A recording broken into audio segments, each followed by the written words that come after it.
Khalid, why don't you start off by introducing yourself, your major, and what you're doing now? Yeah, so my name is Khalid Al-Assad. I'm currently a software engineer in Seattle. I'm working for Tableau Software. I've been up here for about a year now, almost a year and a half. At school, I was a computer science major along with a couple other members of the 2017 crew. Yeah, so my name is Cole McGuire, and I graduated in 2018. I studied civil engineering at UC Irvine. Now I've been working for a civil engineering firm for about a year and a half, and I help design highways in Southern California, LA, and Orange County. And yeah, just been living down there in the mornings. I still help out with coaching crew. I've had the novices this year before the season got canceled, and that has been absolutely an amazing experience. Those guys are a lot of fun.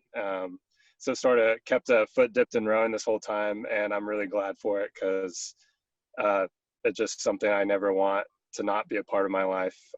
So yeah, just working and coaching and absolutely loving it, and excited for this Easter Sunday breakdown. We'll let Ved introduce himself. Hey, I'm Ved. I studied computer science at UC Irvine. I walked on to UCI crew as a sophomore. And since graduating in 2017, I moved up to Seattle, and now I work at Microsoft as a software engineer. Currently, I'm just waiting for this quarantine to end so I can get back to backpacking and getting outside again. But yeah, let's move on to the race. Cool. Then while I got you talking, why don't you kind of explain what the Collins Cup is and what the Collins Cup means to you and this crew? Yeah, so the Collins Cup essentially was put together by Budge and his wife. His wife hosts the Carol Collins Cup, which is for the women's teams. And by the women's teams, I mean OCC women and UCI women. And then the Budge Collins Cup is for the men's teams to compete. And it's a pretty big race because as far as the collegiate crews that share Newport Harbor, it's really just UC Irvine and Coast. So we see each other rowing by pretty much every morning. And so there is a rivalry that's built up just by seeing a competing crew there all the time. Totally.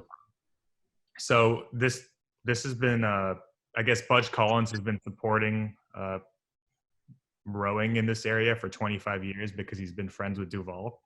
And for the last couple of years, I think starting in 2016, he's been hosting this cup.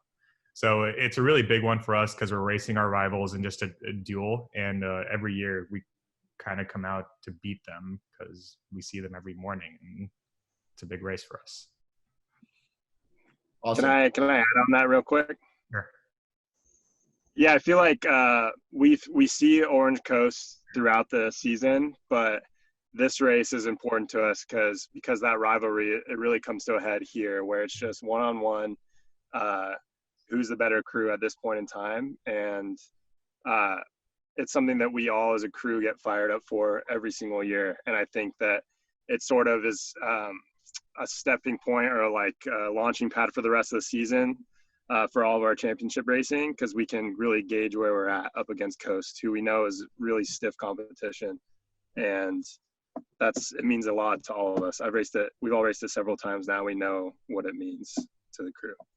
And on a personal note, for Ved and Matt and myself, we all started in the 2014-2015 school year rowing. And our novice year was a lot of second place placements with Coast at first. So there was some bad blood there, sort of waiting for vengeance, you know. So there was definitely a feeling going into the race of, God damn, I want to earn my boys a couple of shirts today. Yeah, absolutely. Great. We're going to kind of walk ourselves through the course of the race in the 500-meter breakdowns. So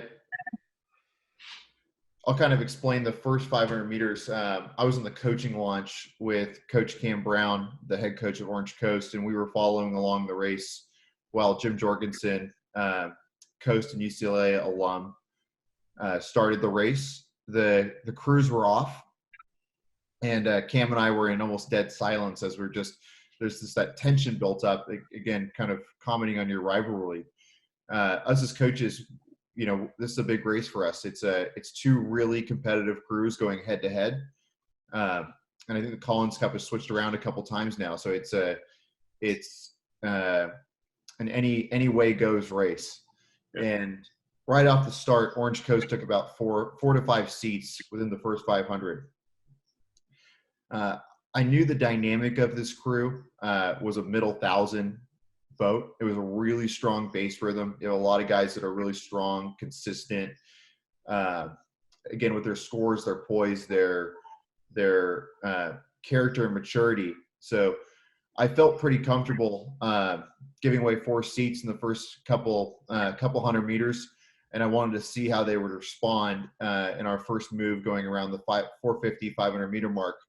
And they did just that, and they started to pull back level.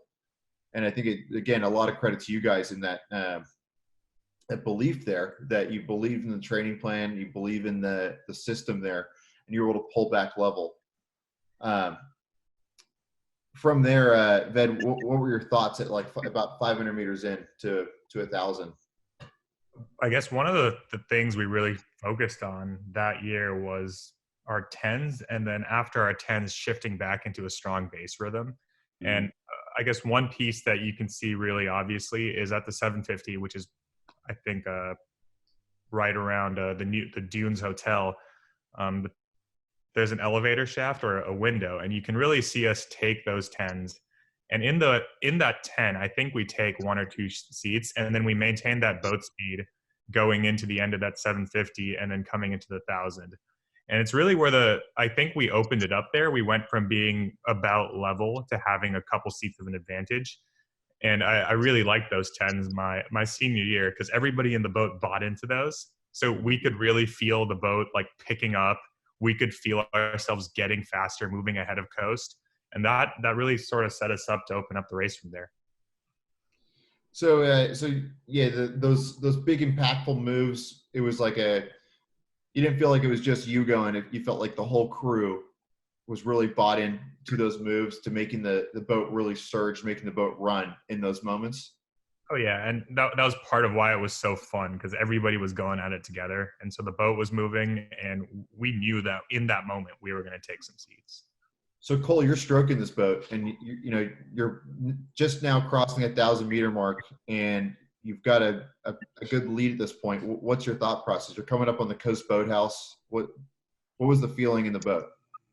So we had started to open it up a little bit. We had some seats on them going into the Coast Boathouse, which is about, I think, at 1250 mark. And something we had talked about before the race that I remember well is we talked about how Coast always takes, their big move in front of their boathouse where all their fans cheer them on. And we had 2 new freshmen in the boat, Connor Vasile and Josh Anderson. And so they had never experienced that before. So we tried to explain to them that this could be the turning point of the race where we really could bury Coast and get the win there and kind of decide it there. So going into the 1,000, passing the 1,000, that was kind of all that was on my mind, was we have a good lead, but we need to end it. We need to separate. And I knew in our lineup, the guys in our boat were so bought in, and I had like 100% faith that we were all on the same page there, that this is what we wanted to do, and we wanted to do it as a group. So our plan was to see their move that they take and then give them nothing during that and respond right away with a big bought in power 10. And I remember, like, this is the part of the race that I remember so clearly. I just remember Alyssa making the call that they were taking their 10, and then right after she said it's our turn. And I felt like a second adrenaline rush, even though I was pretty exhausted at this point. I feel like everyone kind of got a second win there, and I could feel the surge of the guys all buying in right there. And in that moment leading up to it as well, I started to hear the chants "Go Coast" from their boathouse, and I feel like that lit a flame under the group too and got us going. So we responded with our Big 10, and we took a few seats there. And at that point, I just felt so confident that we could finish out the race. And it had been a tough fight, and it still was going to be. But at that point, I felt like our crew had sort of decided that this was going to be a win for us and that this is what we needed to do. So we rode through the Coast Boathouse, extended the lead a little bit, and we were driving into the last 500, kind of keeping those seats we just took. Had a nice rhythm going. Maybe I brought up the rate 1 or 2 beats, and it was feeling really good, and we were ready for our sprint. So that's awesome. Yeah. So again, Khalid, we're approaching the last 500. You commented on that rivalry, that it's your turn. You're passionate. You're an emotional guy. You put in a lot of hard work coming up to this point. What kind of emotion overwhelmed you when you had that about 8 seed advantage going into the last 500, and you know that you're one of the closers of the group? What overwhelmed you in that moment? Yeah, so I remember thinking, like, after the Coast Boathouse, like first of all, it's a good feeling to have gained that much distance on a crew in front of all their friends and family. So that drives the adrenaline and the aggression. But secondly, we're still only 3/4 of the race in. There's still a quarter of the race left in which you can win or lose the race, So I definitely felt aware of the fact that, like, hey, we're in a great spot, but work's not done yet. We got to keep slamming. So I just remember thinking, like, there is nothing they can do. There is absolutely, they could become, I don't know, they could hit a switch, become Transformers, get all steroided up 1936 German rowers. They could do anything they wanted to do. There is absolutely nothing they will do in this 500 that will let them get ahead of us.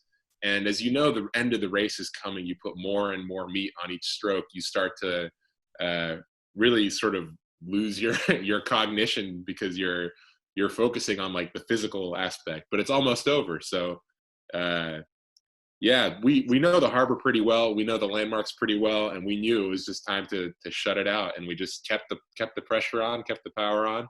And sure enough, you can see it in the video. We continually just pull away. I think we won with some open water. And then after the win, that was when it was like, all right, we did it. But it definitely felt in the last 500 like, let's lock it down first before we go celebrating. And it's a really fun feeling to do that with a group of friends who all want the same thing together. I remember, like, leading up to that race, the days before, we all wanted to crush Coast, and, like, the morning of, everyone's thinking about it. We're warming up. There's the standard nerves. There's the standard whatever.